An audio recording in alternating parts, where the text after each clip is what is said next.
நிறைய பேர் என்ன சொன்னாங்கன்னா, நீ முன்னாடியே வெளியே தான் இருந்த, அப்படியே நீங்க வந்து அண்டர் கவர்ல தான் வந்துருக்க, நாங்களாம் விட்டுட்டா போல இருக்கு அப்படின்னு சொல்லிட்டு நிறைய பேர் சொன்னாங்க. அது வந்து ஒரு கிரியேட்டிவான ஒரு கமெண்ட் தான். நானும் வந்து என்ன நினைச்சோன்னா, எல்லாரும் நினைச்சு ரொம்ப சைலண்டா போயிடுவேன். நாங்க குழந்தைங்க, எனக்கு என்னால எந்த ஆங்கிள் பார்த்தாலும் இந்த பொண்ணு குழந்தையா தான் தெரியுறா அப்படின்ற மாதிரி தான் நிறைய ஆமா, ரொம்ப இன்னசென்ட்டாவே போயிடும் கேரக்டர் அப்படின்னு சொல்லி டக்குனு சேஞ்ச் பண்ணோன்னு எல்லாருக்குமே ஷாக்.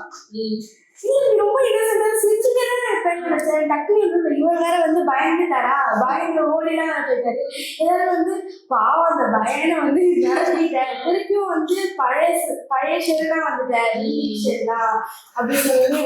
இப்போ கல்யாணம் தானே, எல்லாரும் வந்து கல்யாணம் பத்தி தான் பேசுறாங்க. கல்யாணத்துக்கு திருப்பி வந்து கல்யாணம் பண்ணதுக்கு அப்புறம் அவர் குடும்பப்படுத்துவியா, முன்னாடி இருந்ததுன்னா அன்பு வந்து இவர் குடும்பப்படுத்துவாரு இருக்குது, அந்த மாதிரி எல்லாருமே தாட் போயிட்டு இருந்தது.